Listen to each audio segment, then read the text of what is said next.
মাদারীপুরের শিবচরে অনলাইনে জুয়া খেলার টাকার জন্য ফজিলাতুন্নেসা নামের এক বৃদ্ধাকে শ্বাসরুদ্ধ করে হত্যা করা হয়েছে। হত্যার অভিযোগে সোহাগ হাওলাদার নামের এক যুবককে গ্রেফতার করেছে পুলিশ। 12 জানুয়ারি দুপুরে নিজ বাড়ি থেকে ছেলেকে বিকাশে টাকা পাঠানোর জন্য পাশের কুতুবপুর বাজারে যায় ফজিলাতুন্নেসা। এরপর তার আর কোনো খোঁজ পাওয়া যায়নি। 80 বছর বয়সী ফজিলাতুন্নেসা নিখোঁজ হওয়ার ঘটনায় শিবচর থানায় সাধারণ ডায়েরি করে পরিবার।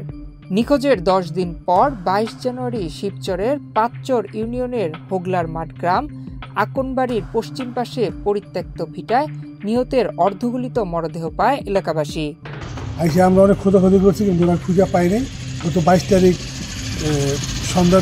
সন্ধ্যার আগ দিয়ে আর কি 4:30 দিকে খবর পাই যে ওনার লাশ ওই পাশে পশ্চিম পাশে ওনার বাড়ির পশ্চিম পাশে ভিটা পাওয়া গেছে। তখন খবর পেয়ে police, RAB, army, crime scene Faridpur থেকে আসছে, তারপর জিবি, এসবি সবাই ওখানে আসে। তারা সব লাশ শুধু তার রিপোর্ট দেখে পরে নিয়ে আসে। আমার মা নিখোঁজ হওয়ার পরে আমি একটা জিডি করি, তারপর আমার মাকে আর খুঁজে পাচ্ছি না। আমার মাকে এই সামান্য জিনিসের জন্য আমার মারে বাইরে ফেলাইছে। আমি এই সরকারের কাছে সর্বোচ্চ বিচার চাই। সকালে আমার বোন মোসাম্মদ রেখা আক্তার একটা জিডি করা হয় শিবচর থানায়। জিডি করার পরে আমরা মোটামুটি চুপচাপ থাকি এবং পুরস্কার ঘোষণা করা হয়েছে, কিন্তু কোনো ফোন না আসাতে 22 তারিখে আমরা পাশের কৃষক ছিল, মানে এখানে কাজ করতেছিল, হঠাৎ গন্ধ বেরিয়েছে। গন্ধ বেরার পর ওরা যায় দেখে কি লাশ। তখন আমার বোনের খবর দেয়।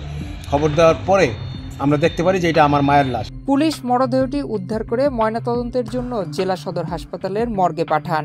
বৃদ্ধার ব্যবহারকৃত মোবাইলটি উদ্ধার করে পুলিশ। পরে তথ্য প্রযুক্তির মাধ্যমে সোহাগ হাওলাদার নামের যুবককে গ্রেফতার করে পুলিশ। তো এই মোবাইলের সূত্র ধরে আমরা একজন আসামিকে গ্রেপ্তার করি। তার নাম হচ্ছে সোহাগ হাওলাদার, বয়স হচ্ছে 28 বছর। এবং এই সোহাগ হাওলাদারকে জিজ্ঞাসাবাদে এই ঘটনায় তার জড়িত থাকার প্রমাণ পাওয়া যায়। তো তাকে জিজ্ঞাসাবাদে তার নিকট থেকে এই মোবাইলের ব্যবহৃত সিম এবং ভিকটিমের স্বর্ণের চেন, আপনারা দেখতে পাচ্ছেন স্বর্ণের চেন, এবং তার কানের দুল আমরা উদ্ধার করি তার কাছ থেকে, ভিকটিমের আসামির কাছ থেকে। পুলিশ জানায় সোহাগ বেশ কিছুদিন ধরে অনলাইনে জুয়া খেলায় আসক্ত ছিলেন। এক পর্যায়ে জুয়ার টাকার জন্য ওই বৃদ্ধার গলায় থাকা স্বর্ণের চেইন, কানের দুল, একটি মোবাইল চুরি করতে গিয়ে তাকে হত্যা করেন।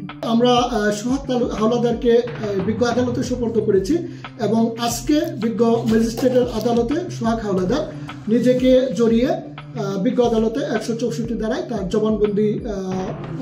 জবানবন্দি প্রদান করেছে এবং সে এই হত্যার সাথে জড়িত বলে নিজেকে দোষী সাব্যস্ত করেছে। গ্রেপ্তারকৃত সোহাগ শিবচর উপজেলার বৈকুণ্ঠপুর গ্রামের মোহাম্মদ মফিজ হাওলাদারের ছেলে।